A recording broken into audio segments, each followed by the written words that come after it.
Was I already recording? I got to edit. Hi, everybody. Welcome to Fight Net Radio. Liam Monish, Andrew Labuschagne, Miguel Antonio Barragan, bringing you the wonderful world of boxing. We bring it to you each and every week. We would love for you to go to our website, boxingtonight.io. You can find back episodes, you can find videos, you can find all kinds of fun stuff, including the up-to-date schedule for all of your needs. Normally at the beginning of the show, we do the pass around the horn routine. I'm not going to do that this week. Instead, I'm going to go straight over to Miguel, who was not here last week, to ask you the question, which will then set off Andrew again, which I will then try to referee. Miguel. Yes. What did you think of Bivol versus Canelo? Well, it was a bad showing for Canelo, obviously. It was obvious that he looked flat. I mean, he doesn't ever really look on his toes anyway, but he looked like even more flat. It seemed as though, the weight affected him a lot more this time. It was probably more prevalent because he had a more live underdog in front of him and not somebody like Kovalev, who's basically on the downslide and on the way out of his career. So it was obvious when you move up in weight and you fight yourself a guy who as much as people want to point fingers for cherry picking, he didn't choose an easy opponent in Bivol, and it really looked easy for Bivol. It looked like the jab, it looked like the power was just too much. Canelo, it seemed as though Canelo thought he can kind of bail himself out with his power again, sort of the way he did with Kovalev, and it didn't work this time. He was doing the punching the shoulders and the arms the way he did against Callum Smith, and he said a few weeks prior to the fight that he had switched to a vegan diet. I don't know if that had anything to do with his power or his lack of energy or something, but he basically looked the way he did back in the old days when he would kind of rest in between fights, or not between fights, like the sixth, seventh, eighth round where he'll kind of take a couple of rounds off. He basically looked like that for the second half of the whole fucking fight. I was trying to look for rounds to give to him, but he didn't exactly make it very very easy for me. It was just a all around bad performance. It's what happens. They say he dared to be great. He dared to be great. Well, I mean, he's already a pretty great fighter from obviously what he's accomplished as it is, and he was just trying to add that second or however many more notches to his legacy, and he failed. Essentially, is what happens. So. It sucked. It sucked watching it. He was considered prior to that loss the number one pound for pound dude, and you go in there rooting for him and cheering for him, right? And then you're like, wow, that was a fucking shitty performance. Goddamn. I mean, I guess it happens, right? It happens to you eventually. You stay in there long enough, and it happens to you. And I mean, the weight was just too much. The power was just too much, and Bivol was just. They say a good big guy beats a good small guy.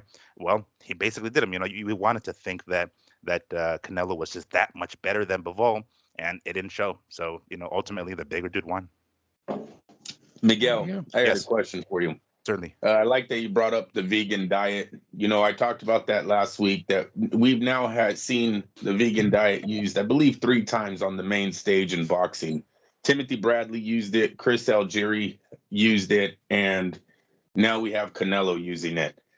All 3 of those fighters did not show power. Timothy Bradley throughout and Algieri throughout their whole careers of being these fitness gurus. And then we have Canelo, who looks just, like you said, not only flat, he was gassed. He had no energy. He had no energy. He had no power. The question for Canelo today is, do you drop the diet and take the rematch? Or do you just go back to 168 and call it good for the 175 division? That's a really good question. And my dad mentioned this when he was watching the weigh-ins. It looked almost like his biceps had no peak in them. Like the way he normally does. It just looks like his muscle, like, kind of wasted away. And I mean, he looked, in shape. He generally does look in shape. I hope somebody in his camp kind of, gets in his ear and he's like, hey, let's drop this fucking vegan shit. Let's just go back to, your clen loaded meat if you want shit. But, I would hope that that's the route that he takes, because we know, like, we know we did not see the best Canelo that night. Like we know, and what is the one thing that was the major, or there was one thing that we know was a difference. You know, when you do an experiment, you do like one what the variables or something like that, right? You take one thing away and you repeat the experiment to see if that was it. Well, we know the one thing that changed primarily is his diet, and he looked like shit. So I mean, you know, you would hope somebody's in his ear saying like, "Hey, let's drop it." And if you wanna, you know, if you wanna still pursue it and you wanna go back up to light heavyweight and try it again, maybe you'll have a better performance. Whether or not that will be the determining factor, and he'll actually come out on top next time he fights Bivol, if that happens. Because I mean, you know, he's a guy that takes risks. You know, that's one of the reasons we love Canelo. He takes risk, and this was a huge fucking risk, and unfortunately, it didn't pay off.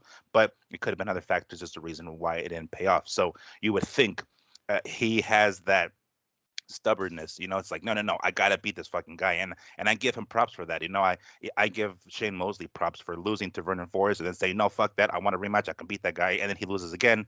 You know, he did it again with Winky Wright. You know, so I give him props for that. It's like, damn, that's that stubbornness. Like, no, no, I gotta fight this guy, and if he beats me twice, then so be it. You know, he's a better fighter, and you know, we sense that in Canelo. So I'm thinking he's gonna ditch the diet and go to the fucking rematch, because I mean, he's not a dummy. He realizes that might have been the issue, and it sucks that's. I mean, I don't want to take anything away from the victory from Bivol, because he came in ready. He did his thing. He's like, no, no. He basically did what we had thought Triple G was gonna do at middleweight. He's like, no, no, no, this is my fucking weight class, son. You come here and you fucking, you know, this is how it works. I'm gonna send your ass back down to super middleweight. That's basically what we all thought Triple G was gonna do at Canelo when he moved up to 160. But I think he's gonna ditch the diet and he's gonna go with a rematch, because he's just a stubborn dude like that.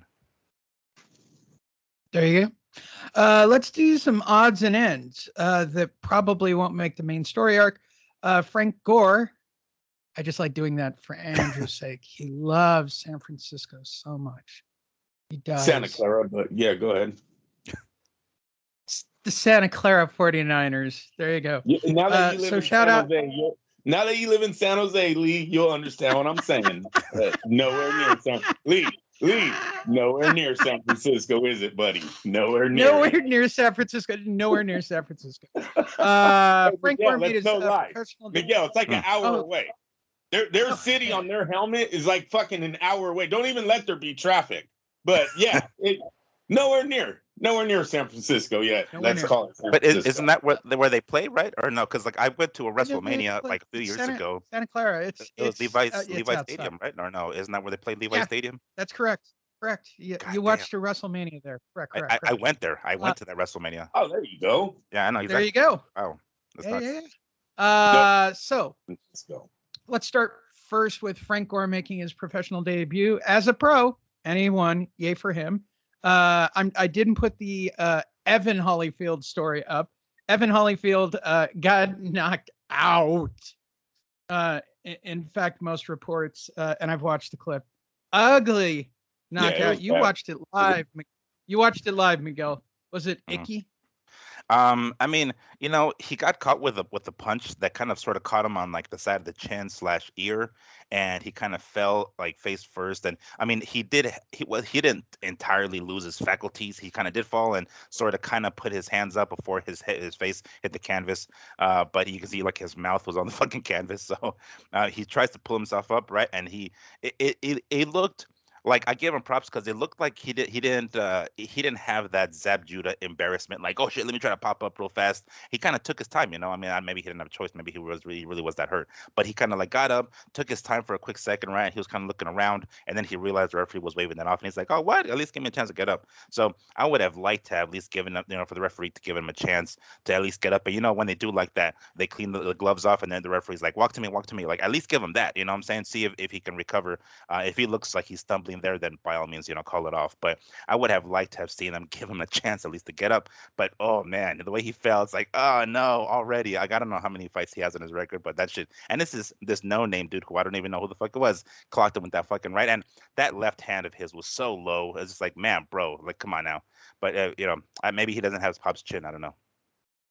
There are fighters. There are fighters that maybe have tough fights in the beginning. There's no headliners that I can recall, legends that was, hey, remember when he got knocked out by that one punch early in his career and then he went on to be a legend? So he took a bad loss last night. Listen, for me, Miguel, it was lights out. It looked like when he got hit, he went down like it was lights out, and that's scary because he's young. This should, yes, it was a punch he didn't see, but you're supposed to be able to take those shots to when you're climbing these ranks, because it only gets tougher. It's not going to get easier for him, and he failed big time on a very easy test that was put in front of him last night. So yeah, the future for Holyfield Sun is up in the air right now with taking a one-punch knockout to this guy was a showcase. That's what he was supposed to be. He was supposed to have a great night last night, and that was a bad loss because he did look hurt. I understand about the wave off. It looked like when he got up, there was a chance he might be able to save that count. But the referee didn't give it to him. But I didn't like how he went down. It looked like it was lights out when he first got touched. These are the fights that he's supposed to win, and supposed to look good, Like these are the ones that are going to give him experience. This is the record building. Yeah, stuff, this right? is the padding part, right? It's like got to pad the record a little bit, and this is the development portion. And then when you get, knocked the fuck out and you fall flat on your face, it's like, oh shit, maybe he's not. I mean, what can we expect from their son sometimes? Legend's son. It's like they're never going to live up to their pops, right? We understand that. But it wasn't a good look for him at all. So I'm introducing a new segment before we get into our main stories. The fun fact segment. Last night in Florida, I think Miguel knows this because I sent it to him. They did something called the Creator Boxing Match, which was basically influencers or people on the internet that, as this team knows, I desperately wanted to do, but we all think it was probably a really good idea. I didn't, because they were looking for people. They actually did 100,000 views for literally influencers and TikTokers and like people that were like, yeah, I guess they've got a following. I would make an argument, we've got that kind of following, but I'm kind of glad I didn't. It would have been a long ride to Florida. But they did 100,000 views. They sold out a 7,000 seat venue with basically a hodgepodge of influencers and people from the internet. And so here's the fun fact. It's the new segment. I guarantee it's going to be more than the Triller card did. Guarantee it. Guarantee it. Guarantee it. With that said, one last thing before we go into our main stories from the past week. All three of the Vargas kids who came out of the, and I quote, the royal nutsack. I did not say that. He seemed to chant it after every child won. The royal what? The royal what? I piss gold in the morning. Yeah, I piss greatness. Yeah, I piss greatness. Well, he found God. First he said, I found God. Fernando is awesome. He gets up, he goes, I found God and I changed my life. People know my story. Yeah, you were a piece of crap. But I found God. And then he follows up with, these are my kids who came out of the royal what? And I kept thinking to myself, okay, where's this going? And when he said nutsack, I go, yeah, it's godly like, I guess. I mean, sure, bro. Yeah, he might have heard you're down. in prayer. Leave him alone, Lee. Leave him alone. You don't know who he plays. I'm pretty sure he heard that from Ice Cube from that Natural Born Killer song. Yeah. Doomed to be a killer since I came out the nutsack. I'm pretty sure that's where it came from. Well, all three of the Vargas kids won their matches. Yay. Go team. They're in pad mode. Now, all the business aside, let's jump into last week's stories and then get you up to date on what happened this weekend. Manny Pacquiao concedes. He finished third in the presidential election. Do you want to know who he lost to? Again, let's stay in our segment. Fun fact. You ready for a fun fact? Oh. Imelda. Does anybody know the name Imelda Marcos? The dictator family that got chased out of the Philippines? Oh, no. Their son just won the election over Manny Pacquiao. Wow. His name is Bong Bong. I actually watched the whole piece on Bong Bong. They actually, he managed to do it through social media, convincing everybody that he had nothing to do with his parents ripping off the entire country for all of their money. And Manny Pacquiao, the most celebrated sports person ever in the Philippines, came in third place to Bong Bong. Yay! Wow, so Glad you somebody retired else there. beat him too. Jeez. So Yeah, it's like yeah. the dude who Expect got Manny it and then the Pacquiao. second dude. Expect his return to boxing in about 12 seconds. That's right. Terrence Crawford got really happy. I'm Yeah. sure he did. Terrence I'm Crawford sure voted he for did. the other guy. Go bong bong. Yes. Crawford was out. Bob Arum for a has the bong type bong. of money that can move that election. Is that what you're saying? Yeah. Listen, That's part I of the. said I got nothing to do with bong bong. All right, no comments. That's part of the contract. Hey, That's part of the the kid- contract that The kid between didn't Bob and rip off fucking. the country. His parents did. Okay, Don't, get it don't right. sleep on him. Are you telling me not to sleep on him? Don't sleep on bong bong.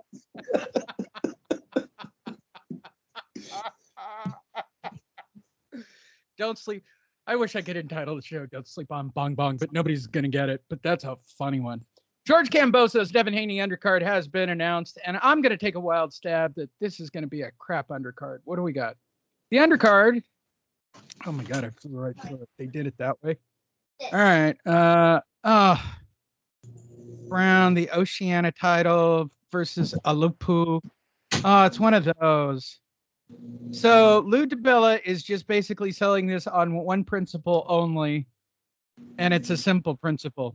You're just watching Haney and Kambosos. What is this trend? I'll move forward. Let's Felix Verdejo's carjacking, kidnapping, murder trial to begin February 27th. I just wanted to keep everybody updated. And now into the meat of it. I'm really disappointed in that trial, though. The fact that it's not going to end in an execution. We all know he's getting life without that's not going to be a surprise, Lee. Like the trial is not even. This is just bullshit. Oh, that this he's is not going. anticlimactic. He is long is it gonna basically fighting. This is like him fighting a jobber. I know the outcome. I already know the outcome of this. Exactly. That's why it was supposed to be execution. That's, you know what I mean? Like what he did.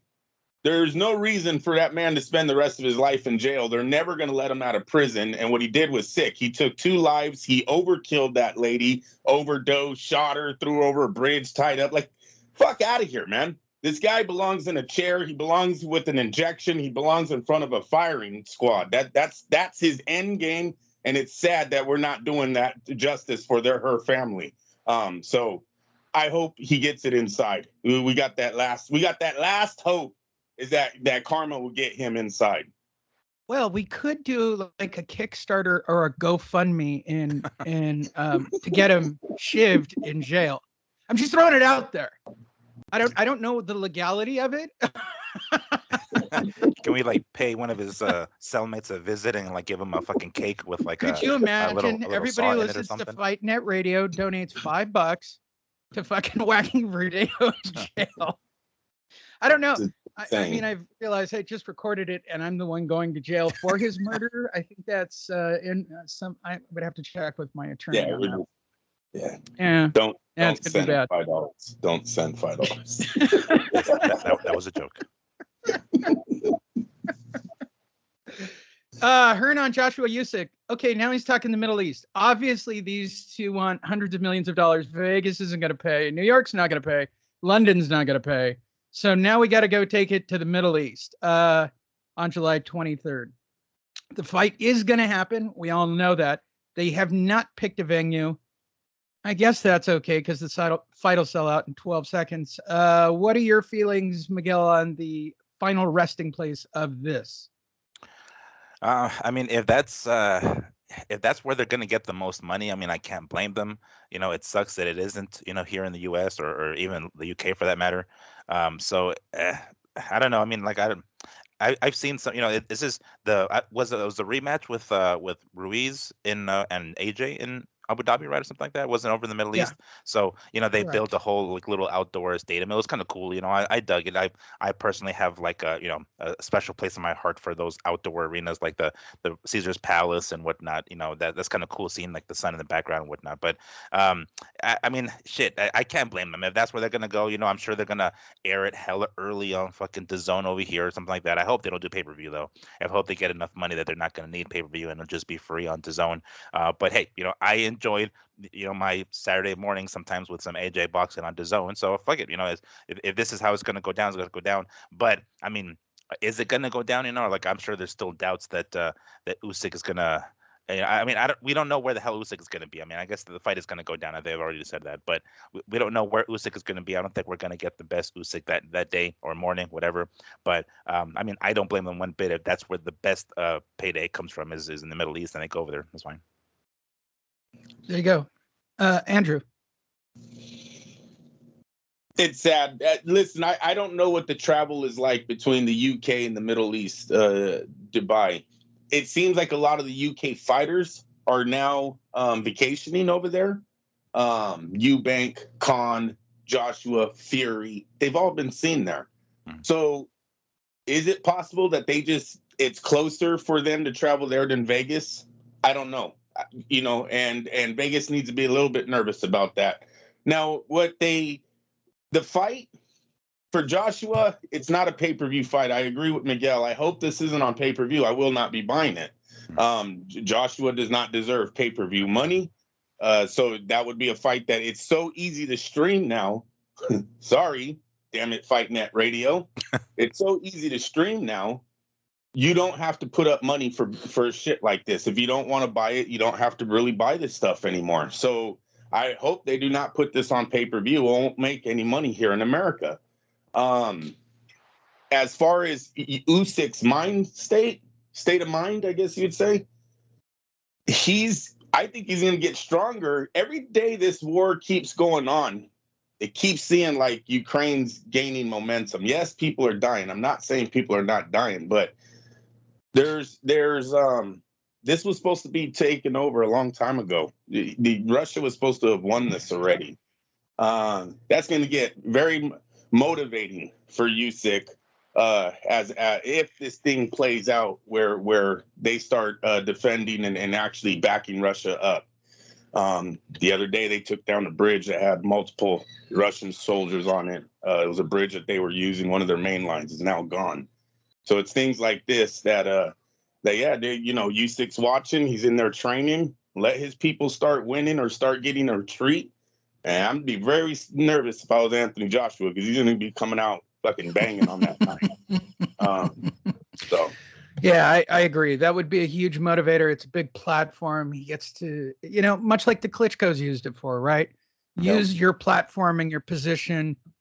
It's no different than different ethnicities. Lee, you just gave me a chill. Could they sneak one of the Klitschko's out to walk him in the night before? Hell yeah. They should have both of them in military garb. I would. One's got to stay. But yeah, well, that would. Yeah, no, the governor one has the older one, but I'm not sure they're not the same person still, and they just move very fast. They're like the Flash. There's like two of them. But yes. Yeah, it'd be badass. All right, moving forward. It would be badass. Moving forward. Yes, because you demanded it, Oscar De La Hoya finally talks about Canelo's approach. He plays too much golf. Can't wait to hear what you have to say, Oscar. Shit. On Sunday, De La Hoya tweeted, "It isn't too late yet. Listen, switch back to me like a bad girlfriend." You open up with it. Look, I know he treated you bad, babe. Like I told you he wasn't going to be good for you. I told you he wasn't going to be good for you. I told you. It's okay. I'll take you back. Yeah, I'll accept your apology. Come on. To switch back to the best promoter. Yes, you still. Oh, that's so desperate. You still got your CDs in my truck. Come on. It's very desperate. It's very desperate.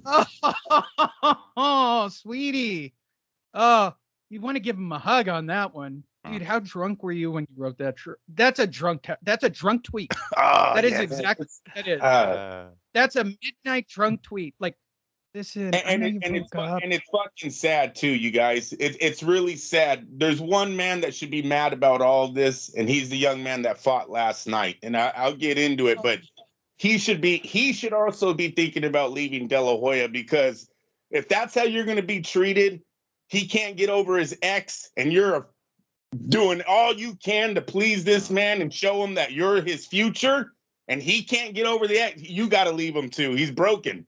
De La Hoya is broken over Canelo, and I think Ramirez needs to start looking for an out. What I saw, and I see everything. Wow, good for you. I love Oscar when he's really, listen, what I saw, and I see everything. Listen, Canelo's been playing too much golf. Okay. Ball's going into the wrong hole. I get it, bro. I get it. From experience, I used to play a lot of golf between fights and get my balls in wrong holes. Damn it. Was that all there? It takes a lot out of you. Yeah, you're out there for 6 hours banging him. I understand, babe. You're standing on your legs and you're weak and you're not focused. Fighter needs to be focused. Yeah, you're back, everything with your body. What is he this? What did you just get drunk and like literally? No, well, wait a minute. To Oscar's defense, we talked about this last week. Listen, he did change. We talked. Manny Pacquiao had music or movies. De La Hoya had music. Canelo went to golf. He never played golf. When he first started, you didn't see all these golf tournaments, PGA Tour tournaments, and all this stuff. And now we said his clothing line, he had no boxing, no life. That was Canelo's signature shirt and hat. All of a sudden, now we have no golf, no life. You see it change. He's making money. He's flying private jets. He's got the fucking silk pajamas everywhere he goes. He's wearing, right? Hey, Miguel, am I lying? Does he not always wearing those silk pajamas and private jets? We saw his Lamborghini. We saw his Lamborghini. Yeah. He drove up in his Lamborghini. We saw the whole thing. There you go. And whatever you. Oh no, we saw it in person. It's with the girl. No, not just his wife. Like there's an entourage of females that go with him. Like there's a whole package with him. Quite spectacular. But listen, bro, if you're done with that lifestyle, it's not too late. Come back. It's okay. Yeah, I love you. If you're done with the streets, come back, babe. This is too good. Well, the announcement nobody ever cared about. Amir Khan retires at 35. You know, that's about the same level as my retirement from boxing. I just got to be perfectly honest. And I'm not trying to downplay Amir Khan, but I'm blessed to have had. Was there anybody like? I'll start with you, Miguel. Are you surprised by the announcement after he got his ass handed to him? I mean, not surprised. I'm relieved. Shit, it's about time, Like he's gotten his not clock block like cleaned. I don't know how many friggin' times already. So like at some point you have to just kind of accept the fact that you can't take a punch. I mean, I don't know if you ever could. I mean, the fight. I actually attended his fight back in 2010 against Maidana, and he showed that he can take a fucking punch. Yeah, he was knocked out prior to that, and I think it was Breeze Prescott, I think it was, who did it. But it's just like, man, you see him take these shots, and you're like, fuck, bro. Now that he's older and he's he got knocked the fuck out by everybody, from Canelo to Crawford to now this most recent one with Brook. But it's just like, man, at some point you have to just kind of accept it and throw in the towel, right? And I'm glad that he did it. Surprised, if I'm surprised he didn't do it any sooner. But I mean, really, it's just relief finally. Like you're right, you still got, for the most part, you still got your faculties right. You still got you're not slurring your words, or you're not eating soup through a straw kind of deal. So you got out at a decent time. Yes, you took your ass whoopings and you took them like a man, no doubt about that. But yeah, it's more relief than surprise. Okay, so here's my question before we go to Andrew. Do you think more people in the United States, qualifier, cared about his retirement or my retirement? I think we got more of a following. So I'm gonna say your people cared more about your retirement, Lee. Shit, if I just went with family alone, I think I've got it won. Andrew, Amir Khan retires. Good call? Yeah, it's a good call. It was time for him to retire. I got nothing. Good job. And you agree with the you agree with the assessment? More people cared about my retirement than his retirement in the United States.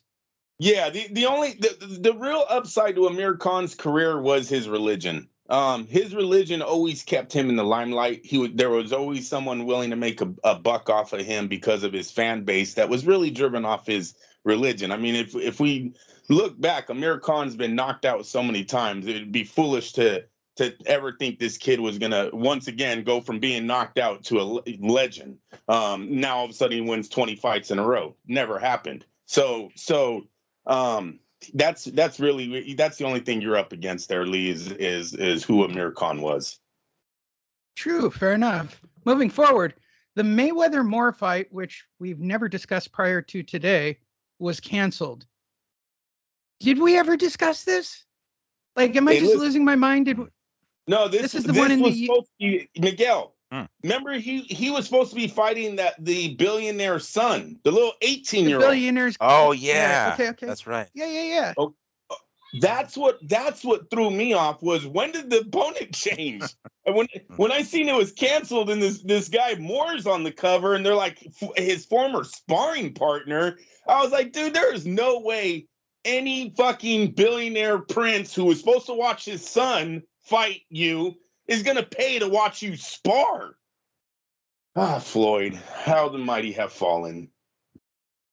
$10,000. How did he anticipate? How did he think this was going to, in any way, shape, or form, bring in any? Any money? Like who? First off, I completely forgot about the opponent. I just knew it was an opponent. I kind of thought the point of these exhibitions was like, hey, two notable names. Okay, cool. Like that kind of makes things. We have a Logan Paul type of guy in the other corner. Like, all right, cool. We know who the fuck this guy is. Maybe that'll pique some interest for some people. The sideshow kind of thing. All right, cool. Let's watch it. But it's getting to the point where his opponents are becoming more and more obscure. It's like, what? How in the hell does he think this is going to rake in any money at all? How is this going to make up for how much it's going to get paid, which I assume is going to be a lot by whomever over in the Middle East? It's like, how do they people like they must think that their opponent is much more of a star than they really is. I don't know. I didn't even realize who the fuck the opponent was, frankly. I really want to win like one of those $300 or $400 million lotteries. I think it's worth $1 million. I think that would be a great party for fighting. Now we each take turns. We could go in for a round each. It'll be great. Did you happen to catch the bet that Floyd made go viral on the Canelo loss? Yes, I did. Yeah. $10,000. $10,000. I like how the boxing world wasn't stupid. Me and Lee talked last week about that. Shows one, either Floyd is really going broke, or two, he's been betting on Canelo so long that he lost so much money, he started making the bets lower and lower, and now he's at 10 grand. Because it's just not a Floyd Mayweather type bet. Mm-hmm. This cancellation, is this another sign that Floyd is maybe possibly now starting to really hurt for money? I'm calling it yet again for the third straight year, probably fourth straight year. Mayweather Pacquiao coming soon. 2. Mayweather Pacquiao 2. 2. Yeah, Pacquiao 2. Yeah. And we know. Yeah, no, it's coming now. We can only imagine how much he put on Canelo, because we know damn well he put money on Canelo too. Like, he's gonna put money on both sides. He's gonna have as many horses in the race as possible. So we know we can damn near be. That's the reason. Like, he put less money. He probably put more money on fucking Canelo for all we know, because he thought it was gonna be a for sure deal, and then he ended up putting like less money on Bivol. Just and of course, and then he just basically showed the the ticket of his winning, which he does that shit all the time. It's like, come on now, dude. We know damn well that you put money on the other guy too. Come on, we're not stupid. Yeah. Moving forward, Oscar De La Hoya tears apart Hearn for allowing Canelo to face Bivol. Wow, you are just a bitter girlfriend, a boyfriend. No. Like, you're just literally that person. You know what? This is like his version of, we talked about the drunk text earlier. This is like him going at her like, treat her good, man. Treat her good, bro. Or else I'm gonna fuck you up, man. Treat her good. Yeah, she deserves better. The fact that the promoter of this event pushed Bivol on Canelo, it was the dumbest move in boxing history. It's not knowing boxing. It was a stupid move. Whoever allowed Canelo to fight Bivol, I would never have done that to my Canelo. Never. Yeah, never. No, he's still protecting Canelo, even though he has no ties to this man. I'm telling you. He's holding the guy that would end Canelo's career. He has him. He fucking has him. Canelo's ready. Canelo's not 175. Does anyone know Gilberto Ramirez is almost 6'3"? 6'3". Did anyone see how big he was? He has a 75-inch reach. Canelo has what, a 70? He has 5 inches on him. No, he's holding it. He's protecting Canelo. And during the broadcast, they said that motherfucker, that Ramirez was up to like 204 pounds or some shit. Like, Yeah. he was Yes. basically a cruiserweight or heavyweight, I guess, at that point. And I was like, God damn, that's a lot of fucking weight. It's, he's That's doing a that hard fucking. cut, man. That's a Hey, did But I hard mean, like, cut. I don't know how the Hey, hell he I'm ever made once jumping. he's good. I'm jumping. I'm jumping, Lee. I'm jumping to the fight Yeah. because I'm tired of De La Hoya talking about fucking Canelo. All right, we'll jump ahead. Gilberto Ramirez There you go. stops There you go. Bozell, and be like a beast. He looked like a damn machine of a beast. Look at Oscar's eyes. I got her. I got her in my life. I mean, I don't have Canelo, but I've got that. Listen, bro, I got that. You don't want to know who I'm going out with. 5 knockouts at the 175-pound division in a row. He was dominant at the super middleweight. They were all scared of him there. Canelo included. Listen, Canelo coming out and saying he didn't want to fight Mexicans anymore was strictly because of Gilberto Ramirez. Nobody else. David Benavidez could take a fucking seat. It was all because of him right there. And De La Hoya is now protecting him. And I think I know why. It goes back to that. When these two face, hey, listen, let me start off with, did you guys hear the interview that Ramirez did last night? Did any of you guys listen to the post-fight interview? Yeah, when he was in the ring, yeah. Was that not awesome, Miguel? What made you gain weight? Oh, I eat a lot of tacos. What? Yeah, the tortillas, right. Mexico, cabrones, right? He starts. Yeah. It was, he's connecting the hat. The look, hey, why the gold chain right after the fight? He is more the singers than fucking Canelo Alvarez ever will be. De La Hoya is a victim of that. De La Hoya's whole career, when he went up against Chavez, when he went up against Miguel Angel Gonzalez, Jorge Paez, the Mexicans from Mexico were always connected to the other side. I think De La Hoya feels sorry for Canelo on that part, and he's not putting Gilberto in the ring with them because he knows he still likes him. He's not over Saul Alvarez, because if he was over him, he would say, hey, you guys know who this man is. This is the real Mexican that will come, and he will take Canelo's title. He will beat Saul Alvarez. Why haven't they fought? This is a huge fight for Mexico. Miguel, am I lying? No. I mean, he even had like the recording artist, like, follow him to the fucking ring, singing whatever it is singing. And it's not that Canelo hasn't done that either. He has, but I mean, I don't know who the fuck these guys are, but these guys look more, less mainstream or more Mexican hardcore, like ranchero than fucking, right. The ones that Canelo has in his corner. But yeah, I mean, he did his own translating in the fucking ring, for Christ's sake, I mean, he was just like, yeah, talking about like, oh yeah, I'm gonna do this because I'm more handsome. It's like, damn, just popping them. He had them shits ready to go. It's like, okay, he's doing his thing. It's like he's connecting. He really is like doing his he bringing out his personality, right? You get to see him. He's got a little bit more spunk to him, a little bit more of an edge to him. So like, and then of course, he that, like you said, the hat. He, as soon as the fight's over, he puts on the hat, he puts on the chain, and he might as well put on the fucking sarape while he's at it. But it's like, yes, he's definitely like it was on it last night, especially during that post fight. I mean, because the fight itself, it was one of those record patterns, right? It's like, oh, another one of those fights, him trying to reach the 51 or 52-0, whatever that he's trying to reach. So for all we know, De La Hoya is trying to wait until he gets to that 51 or 52 fight before he's like, okay, now we're gonna give him Canelo or some shit like that, or right on the mark, right? Whatever fight that 51 or 52 he wants Canelo at that fight. But yeah, I mean, he did. The fight was, non-eventful, right? He basically controlled the dude from the beginning. According to the WBA rankings, this guy Bozell was actually like, higher than him, ranked for some fucking reason. But nonetheless, Ramirez proved why he's the man at 175, or he's going to be the man. He hasn't been given the shots yet to prove it, right? I mean, but he'll get there. But yeah, I mean that connection. I mean, what was the fight? I think Ontario, right? I think it was in Ontario, California, where they had. No, it was in Ontario. Yeah. Good location, right? Inland Empire. Perfect, exactly, perfect. And it was in the afternoon, no less. Yeah. Oh yeah, exactly. And they did it right before the other fights, the other main events got started. Right, it was perfect. Me and Christina go dancing. We go dancing sometimes. There's more of a feel for Gilberto Ramirez in those clubs than there is Saul Alvarez. I'm telling you, he's going to connect to both sides of this border. The young man, his translating was superb. This is a young man who can just literally flip from English to Spanish with 2 microphones. He's golden, man. What the fuck is De La Hoya doing with them? I have no idea. But ESPN, Top Rank, Eddie Hearn, whatever money you have left, I would start looking at Gilberto Ramirez because there's a future with him. The big fight being Canelo, and then whatever he does left at the middleweight and even higher. But he's real. Last night was his coming. Last night we had two coming out parties. Ramirez and Jermell Charlo. Now I won't forget your name. You're legit. Jermell Charlo stepped out. Mel, according to Spence. That's right. Mel. Just call him Mel. That's right, Jermell. Yes, sir. Or you just want to call him Mel? Hey, we should have done that. That's all Spence called him, Mel. And his brother's Maul, like a Maul. Like a shot. Oh, yeah, Mel. People are smart. That's a good one. Mel Charlo stepped out last night, and Gilberto Ramirez stepped out last night, just a week after we watched possibly the demise of Saul Alvarez.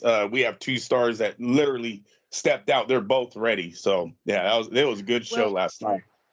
Very impressed with everything Ramirez did. This is a good question. How much of a whore is De La Hoya? Do you think he'd do a straight up swap with Eddie Hearn, Canelo for Ramirez? Fuck yeah. Yes. Damn. Yes, I do. Damn. He's like, hey, Ramirez, your Uber is outside. Just step outside. You can go home now. No, it's a bridge exchange. No, it's like Man on Fire. It's the exchange on the bridge. Right? Listen, De La Hoya just send the two across as they gotta pass each other on the bridge, and they get into different limos. They do it like on the LA bridge. De La Hoya has had a life of people not telling them no.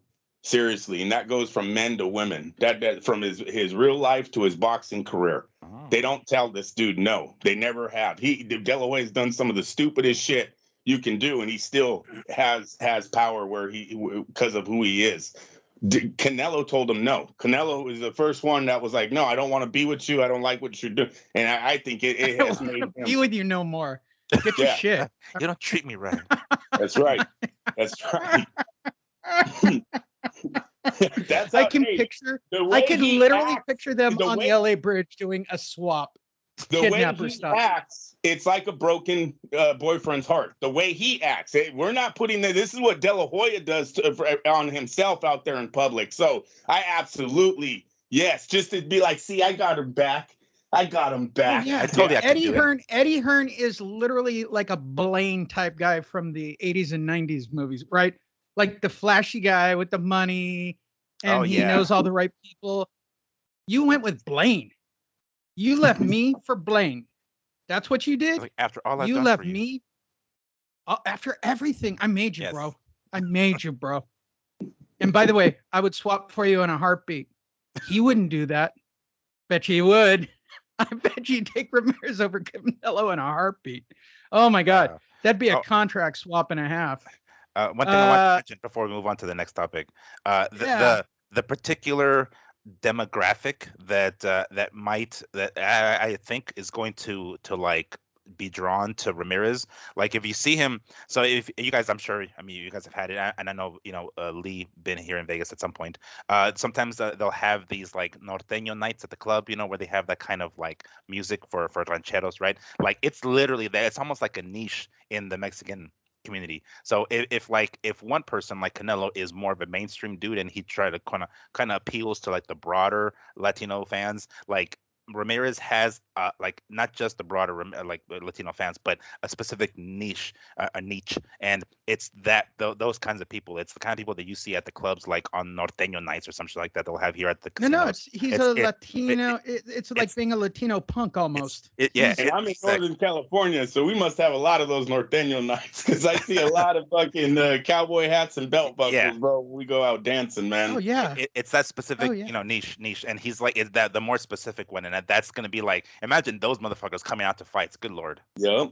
Yes, sir. Yeah, that's and that's the angle, right?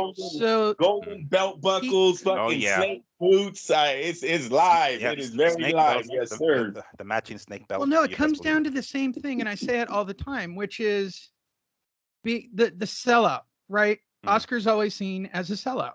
Well, he was a sellout long before when he was living. And he's American. Like he's an American Mexican. Yes. That's what he is. And that Canelo, makes you an automatic sellout.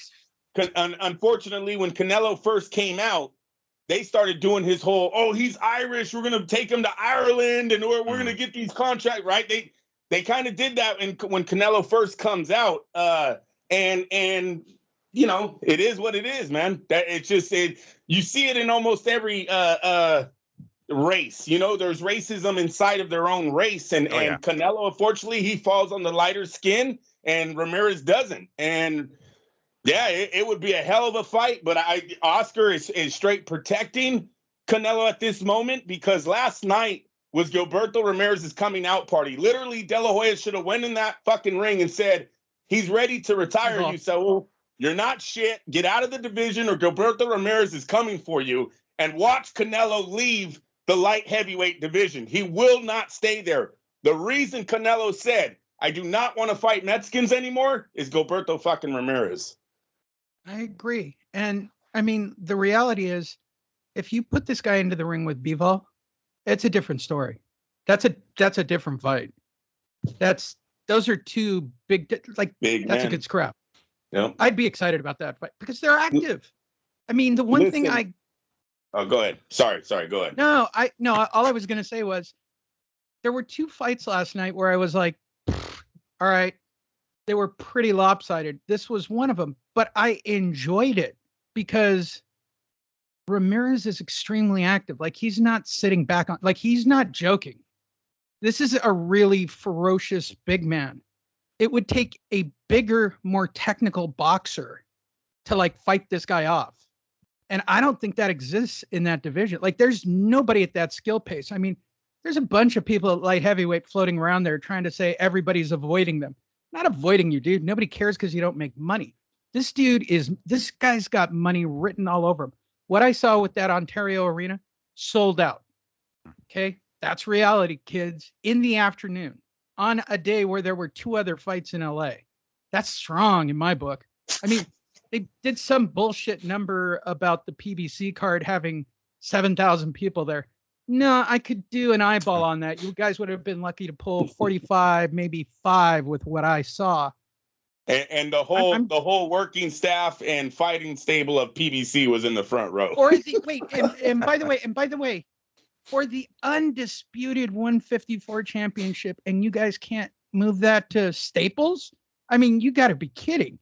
Like, that's just shit promotion. Oscar pulled this rabbit out of his ass. And I truly believe this. He would sell this dude down the river to get one more shot with Canelo. What a whore. God damn, he's a whore. Let me get the last two stories out of the way and we'll get into the other things. Josh Taylor's going to lose the WBA 140-pound because he doesn't want to fight Alberto Puello. And I don't care. I'm kind of with Josh.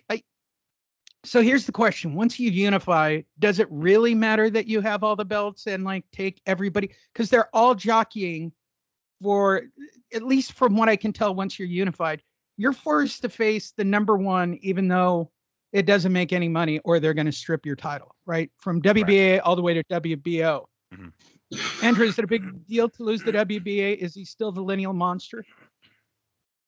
He technically no, but in the fans, this is when that whole "I'm the people's champ" thing kicks in. We all know who he is, right? So he has the title of undisputed. He will continue to have that until he takes a loss. Now, the guy that beats him will not become undisputed, but we will know who he defeated in arguments. I think that will always be brought up that, you know, he did beat Josh Taylor, who was undisputed. Only reason why he lost is because he was stripped. That will be brought up in arguments. So he'll always be remembered as the undisputed champ that got, you know, that was stripped of his titles. It happens to all of them, really, if they hold on to these belts too long. Absolutely. Miguel. I mean, in general, no, it doesn't matter. They can strip him of all the fucking belts. We know he's the number one dude, you know, until he leaves the weight division. I mean, it's happened, you know, to echo what Andrew said, it's happened to everybody. Right off the bat, I can think of Prince Nassim Ahmed. At one point or another, he had every fucking belt, just not at the same time. Because one reason or another, he was like stripped of the title, so of whatever strap he happens to be holding at that moment. So you know, he was still considered the number one guy at that weight division at 126 prior to his fight with Barrera. So yeah, I mean, it really doesn't matter to some degree. Like I kind of it would be cool. And I don't know if there's a boxer who's going to have the pull or the balls to do something like this, but if he unifies the belt, whoever it is, and then immediately relinquishes all of the all of them again, it's like fuck it, I proved that I can beat every champion. Fuck y'all, I'm the man. I don't give a fuck what anybody says. He still be considered the Ring Magazine #1 guy, so he's going to be the #1 guy in the weight division, forgetting what other sanctioning bodies say. But it'd be cool just to see that shit. Just be like, yeah, I'm the #1 guy. Fuck, what everybody else says, and here's your belt specs, so I don't have to pay your sanctioning fees. But it really doesn't fucking matter. We know who the #1 guy of the weight division is. He proved it. And if he doesn't want to fight, the mandatory challengers, then whatever, so be it. Because the way these guys, the sanctioning bodies with their rankings, maybe at any given point, there's going to be 4 different mandatory challengers. So I mean, yeah, it's gonna keep him busy. That's great, right? But I mean, if it's not gonna make him any fucking money, then really, what is it? What is it worth? The undisputed champion to go out and fight a fucking mandatory challenger who's not gonna make him a dime. It's like, what's the point of that? What was the point of him accomplishing that big, the mantle, you being on the mantle, right? Having the 4 belts in the 4-belt era. What was the point of all that if he's gonna have to go fight some no-name motherfucker who's the mandatory challenger? So no, in bottom line is, it doesn't fucking matter. Like, we know who the number 140 pounder dude is. There you go. Moving forward, and my favorite, the whore is back. The WBC president, Mauricio Sulaiman. Speaking of the biggest whore in the room, Mauricio Sulaiman. Hey, no pressure on Tyson Fury. He doesn't. Hey. We're not taking the belt right now. Hey. No. Hey, you don't have to retire. Just think about it. We're not do like some ayahuasca with Deontay Wilder. Yeah. Take some time. We're not like the other guys. We're not like the WBA. We're not going to strip you of your belt. You keep your belt. Oh, we like you. We're going to give him time to reflect and to relax. Sounds like a mob boss to me. Like, oh my God! We'll give you time, but don't take too long, or we'll fucking whack you. Your ass is gone. Yeah, you're not going to get too many extensions. You'll get a few. I am never not fascinated with Mauricio Sulaiman's ability to just no. We want Tyson Fury. No. The mandatory is not cool. We don't want to do that belt fight. So I just thought I'd throw that in because I just love Mauricio and he makes me laugh so much. Kubrat Pulev fights a guy who sells tires named Jerry Forrest. For those of you who forget Kubrat Pulev, he was actually owned for a hot second by Top Rank and then got involved in a controversy that we helped him get his ass out of here at Fight Net Radio. Wow, Miguel, you and I both watched this shit show. This was really awful. It was. I mean, there was a quick second where it looked like Forrest landed. I think it was a straight left. I think it was that like snapped Pulev's head back, and we're like, oh shit! For a quick second, we're like, oh. But then Pulev took it like a man. He like spit out his fucking tooth and was like, yeah, I can take it, and he kept going. So I mean, really, other than that, it was pretty uneventful. It was a non-event, really. Pulev did what he needed to do, and he wasn't able to take this guy out, but to some degree, it almost didn't seem like he really wasn't trying to. He was just like, well, I need rounds. I need to get rounds in here, so I need to get back into shape, and took a sweet ass time. But that to touch on the title of this article here regarding the glove controversy, there was some shit going on with like Jerry Forrest's corner and them using like used gloves or some shit like that, right? And rather than to cancel the fucking fight, he was changing tires yesterday. I mean, he was literally a tire salesman and/or Jiffy Lube repair. Like, I don't even know where they found did they just on the way to the event at the forum, they just stopped somewhere along the way and picked it up? They must have. I mean, there was like, those like hot dog ladies outside the forum, and he was in line and he's like, oh, hey, you want to fight? Like, yeah. All right, cool. And that's literally what the fuck, like he was in line waiting to get a hot dog. That's pretty much what it was. And Pulev straight up gave him his reserve gloves. He was like, here, I guess we're going to have to fight. Here you go. Here's some gloves. And Pulev, gave him his fucking gloves. And then, Pulev had an extra pair, of course. That's the one that he gave him. But it's just like, holy shit, what the hell kind of thriller? What the fuck is going on with this shit? I feel this is how that conversation went. Hey, you want to fight? I would, but I forgot my gloves. Oh no, you can use mine. Look, give him gloves. Give him gloves. Yeah, it's like put hot dog. And this dude literally walks out with a big fat belly, right? And kind of just waddles out to the ring. Oh yeah, and then stumbles back to his corner every single freaking round. He's so gassed. They threatened to stop it somewhere around the 5th or 6th round. And, we'll give him one more. Give him one more. Give him one more. It was ugly. It was not a good showing for Kubrat. Sergey Kovalev makes his return and outpoints Tervel Pulev, the younger brother of Kubrat Pulev, on the same card. Sergey now apparently owns a jab and believes that he is now a reborn fighter, and he is ready to be in the cruiserweight division and fight a la Klitschko style with nothing more than a jab in his back pocket. It was boring.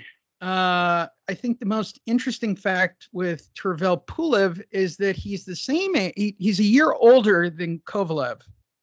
He's only had 16 fights with 13 KOs. He's a former Olympic bronze medal winner. Like, where did his career go? I'm more interested in where Pulev's career went off the rails. And you're going to get more traffic talking about Vargas's boys than these two dipshits. I'm telling you that right now. I know.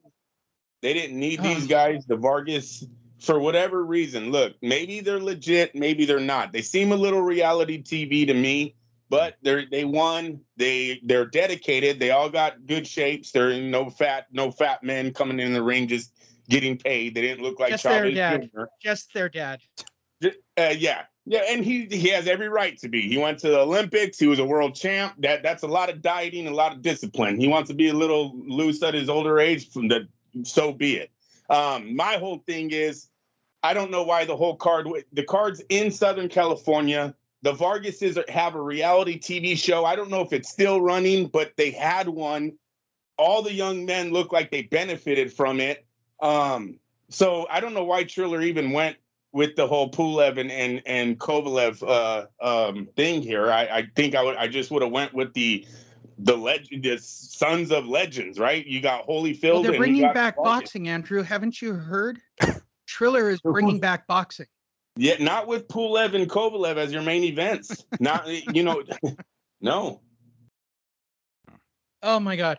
The best part of the evening for me during this fight, I'm watching on VIP Ronet. By the way, not a sponsor of Fight Net Radio, but when you don't want to pay, go there. The event was like on Fight TV or some crazy streaming service.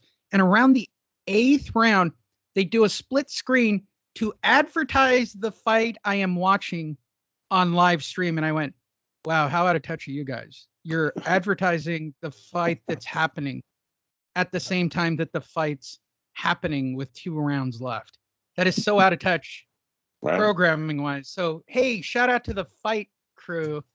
Good job with the producer over there. Yeah, the producer. Did you see anything, Miguel? You watched this start to finish. I only made it through 8.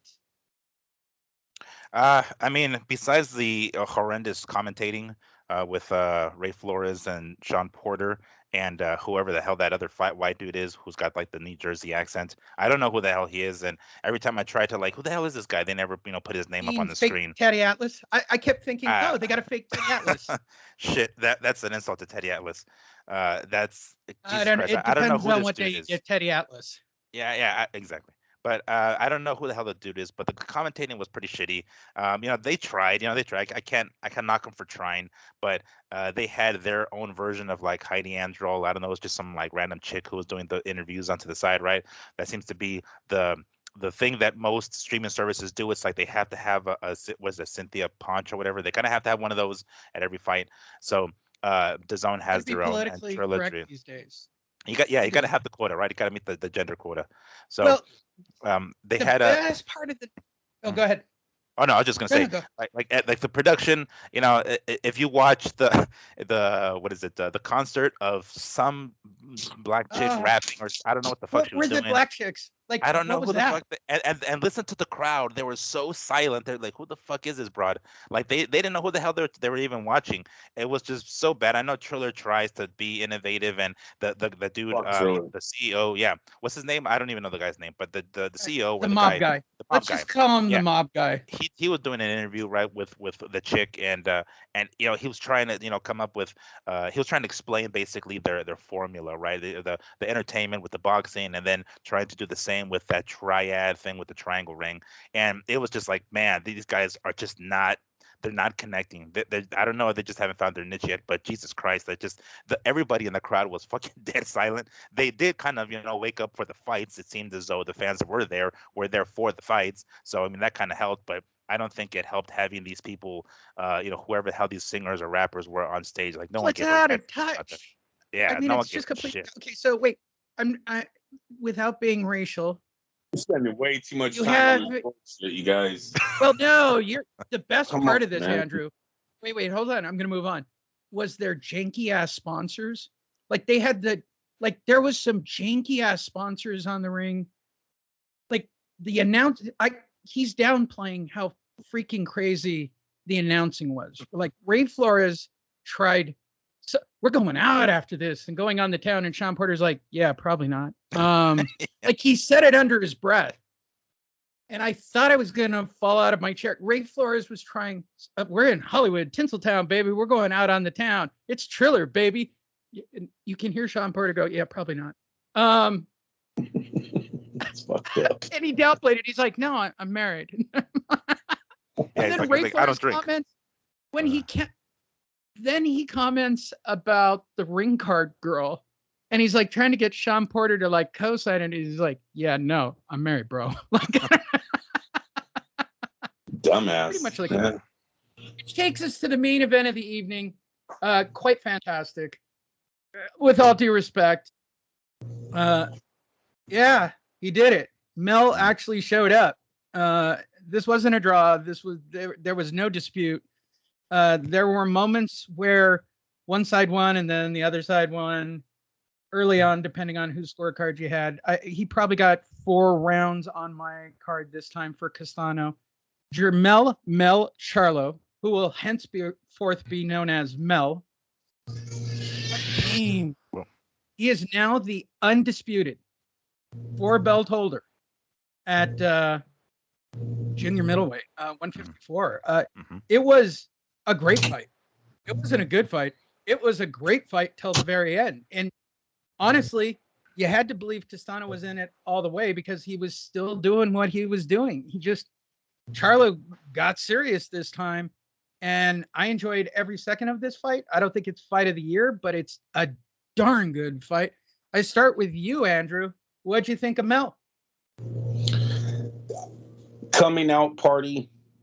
Hopefully he's graduated from the PBC stable after last night. He's ready to face anybody coming up from super welterweight. Look, Spence and Crawford, I think they're too small to face Charlo. I really do. Spence maybe can face him.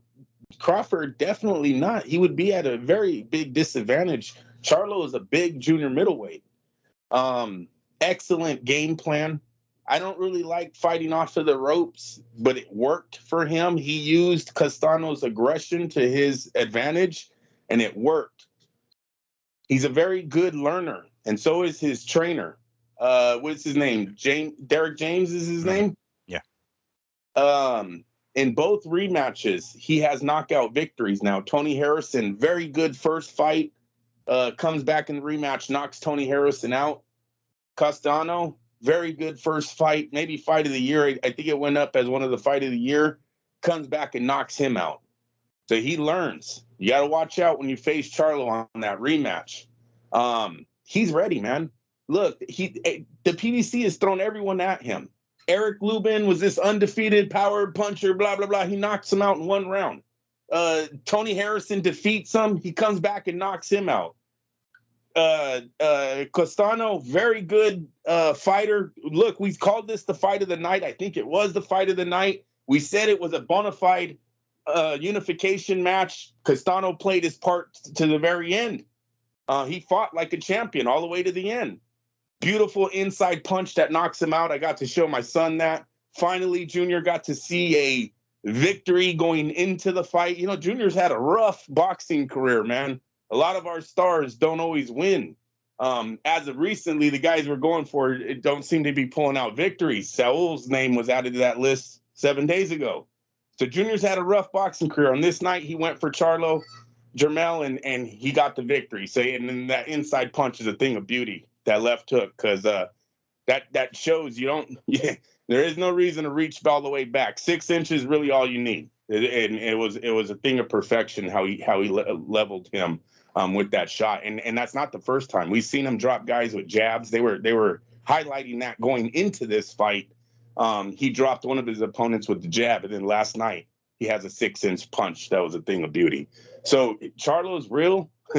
Charlo needs to tell Al Heyman it's time. Like, look, I know Munguia went to middleweight, but dude, that Munguia Charlo fight is so fucking hot right now. Munguia's ready. He has the record. Charlo's ready. He's undisputed at 154. If he could try to get a pay-per-view, I would pay pay-per-view money to watch Charlo versus Munguia in a heartbeat. There you go. All right, Miguel, give me your feedback. Well, it was a good fight. It was a really, really good fight. It was a good scrap right off the bat, and we had hoped that this was going to be the case, based off of their first fight, because they really left it out in the ring in their first fight. And the fight did take place in Carson, in that Home Depot or Dignity Health, whatever the fuck that arena is. But that arena is Dignity Healthcare. Get it right. Dignity Healthcare Sports something. Yes. And formerly the Home Depot Center. Depot, yeah, and I'm sure it has several other names prior to that as well.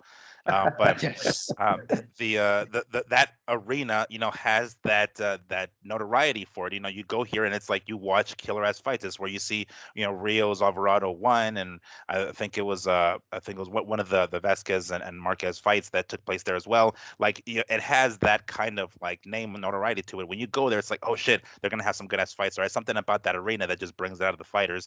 And last night was no exception.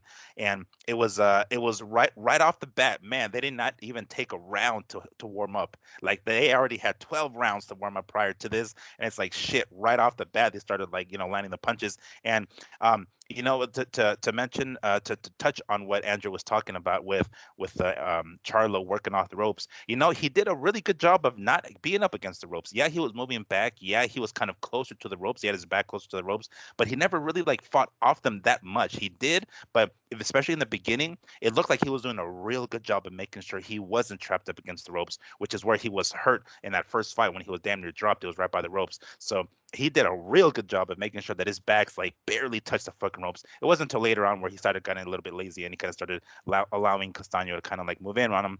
And I kind of sort of didn't understand that, because Charlo at least appeared to be the taller fighter. You think he'd be the guy who was the bigger guy to be able to muscle Castaño around. But Castaño was the one that was basically walking him down the entire fight up until, of course, the ending. But it was a great fight. We finally got the answer. This is one of the things that we want in boxing, is to have one champion in every weight division, and this basically solidified it, right? I mean, considering that Charlo already had 3 of the 4 belts, we kind of figured he was the number 1 dude anyway. But he really, really cemented that yesterday by not only beating Castaño for the belt and knocking him out also. Because keep in mind that the guy who had the belt prior to Castaño was this guy Patrick Teixeira, this Brazilian dude who was a total fucking pushover. He was I'm sorry, but he was a paper champ. Dude was a super paper champ. And so we knew that if he fought Charlo, it'd be like, God damn it, really? Charlo unified the belts, but against this motherfucker? And then when Castaño beats him, it's like, oh shit, Castaño, damn, this motherfucker's bad. Holy hell, Charlo's not gonna face this motherfucker. And then he fights him twice, and then he beats him a second time. It's like, oh shit, okay. We have to give props to where it's due, right? Credit to where it's due.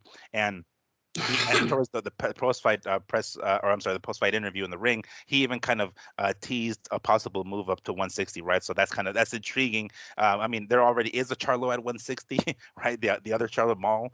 So he hasn't fought Munguia, but maybe there's more money to be made for Mel to move up to 160. But again, it's like, do you want to? He's doing the Canelo thing, like unify the belts. All right, great. Now he's going to leave the division and move up again, or is he going to stay at 154 and try to reign with an iron fist? Right, that's his new nickname. Apparently, he's the Iron Man now. I didn't know they changed his name. I thought it was something else, but or the way Mauro Ronaldo says that Iron Man because he's Canadian, so the Iron Man, that's like his new nickname or something, right? But up the area where the guys are interviewed, where the most of the commentators are, they had two guys up there. They had Sebastian Fundora up there, and they had Tim Tszyu up there, and they were both talking about the fights, and they were both talking about potentially fighting the winner, and they both chose Charlo to win because they both want to fight Charlo. So if a move up to 160 isn't in the I guess on the table yet for Charlo, any one of those guys, yeah, granted, they're not the biggest names, and maybe they're to some degree unproven, but unheralded, I mean, but they have undefeated records, and maybe they're not that big of names, but they're two dudes that he could potentially fight before making the move up to 160. Maybe a formality, maybe he just ends up beating them anyway. But again, he cleans out the division with the two next guys in line, and then maybe move up to 160.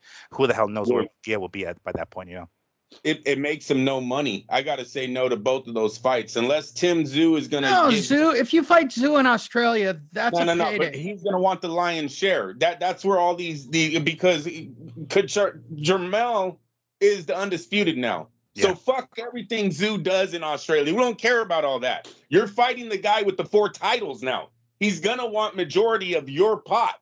I don't think that fight happens in Australia. I don't think they're going to bow down to that. And really, watch what you wish for. I said it when he was calling out Castano, and now I'm really saying it with Charlo. He's not ready for that. I don't care who your dad is. You haven't fought anybody that said you just got dropped one in your last fight. You haven't fought anyone that puts you in the same category as the guy, the undisputed champ. So I'm out with Tszyu. And if I'm Jermell, I'm dead. See, I keep saying it because I'm going to remember it, you guys. If I'm Jermell, he's 31 years old. Lee, did we lose you? No. Okay. He's 31 years old. There is no time to waste anymore. Right now, I'm looking at a pay-per-view against Munguia. I would have El Heyman reach out to Oscar on that fight, or I'm reaching out to Eddie Hearn and doing a pay-per-view with Chris Eubank. Dead serious on that. I think both of those fights can sell.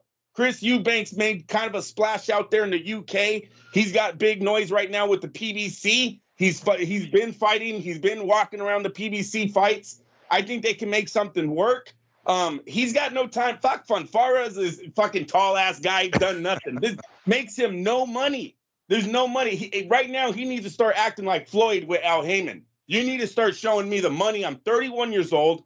He's undisputed. He's beaten every PBC prospect champion that they've had, and he did it with flying colors because Harrison and Castano, he comes back and knocks them both out. So no, if I'm Jermell, you got to put your foot down. It's nothing but big fights from here on out. Lions only, baby. Wow. Stick to your gun. There you go. Listen. Well, if you look at the division, it's not that much fun. Well, to be honest, the division's not that much fun, right? You're talking Lara, Hurd. I mean, it was at one time, right? But then the fights, the belts unified. I mean, granted, those fights probably the other fights won't make him any money. But I mean, I don't know. Yeah, like you just went through the guys, right? Lara, Hurd, those guys. There was somebody else. There's no money here. There's no money here. Or maybe like a third fight with fucking what's his name, with Harrison, right? Because they're 1-1 now. Who the hell knows? But yeah, as far as money, no, unfortunately not. Tough division. Let's check and see if we have any fights next week. I believe we do. Next week would be what? The weekend of the 21st. Mm-hmm. Yeah, let's see what we have. Just keep everybody up to date. Las Vegas. Nobody you ever heard of based fighting Danny Dingham. Janibek. What the hell? For the interim WBO title in Vegas. Where would that be? The Four Aces Casino? I like. And Jamal Herring is on the undercard of that fight. Oh, how fast. Damn. He went from being the main event. Damn. David Benavidez is taking on David Lemieux for the WBC interim super middleweight title. Hey, It's a decent fight. Listen, if you're not doing anything else, that's a decent fight because David Benavidez is starting to line himself up into a big fight. All of his controversy is kind of behind him. He still has a good record. Lemieux's a veteran, so it's a good fight to check out. Is it free? What channel is it on? Well, it's Yeah, Showtime, free, but it's Showtime, free though. Showtime. Like if you have Showtime, that's another story. But if you don't have Showtime, well, I mean, VIP Bucks. Shout out to VIP Bucks. Shout out to VIP Box. Miguel, good scrap.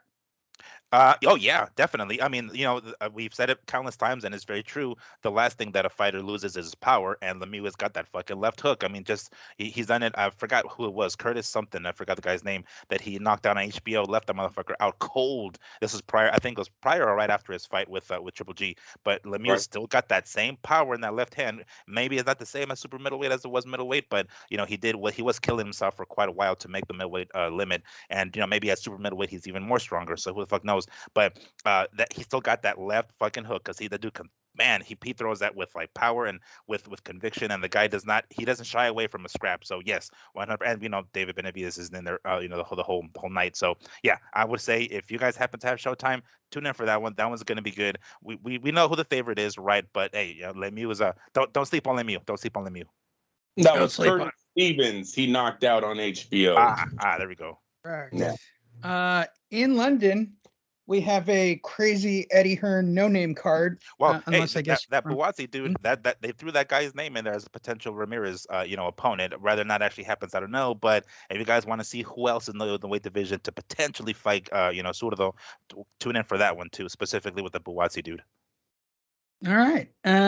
My favorite of the day happening next week. Oh, in Ghana. Wow. Tevin the Flounder Farmer. Is it a flounder? What's the one that's on its side? Two eyes on the side of its head. Tevin Farmer takes on Mickey Bay. First of all, who knew that Mickey Bay was still fighting?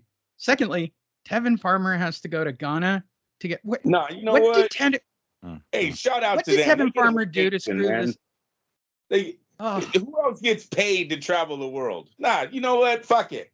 Go take a fight in Ghana. At least you got to see what Ghana looks like, and you got money doing it. So I'm all whatever. It's a whatever fight for me. Well, no. Here's why it's not whatever. I want to know who he pissed off over at PBC, Showtime, and/or Mayweather that you wound up on this card. Funny.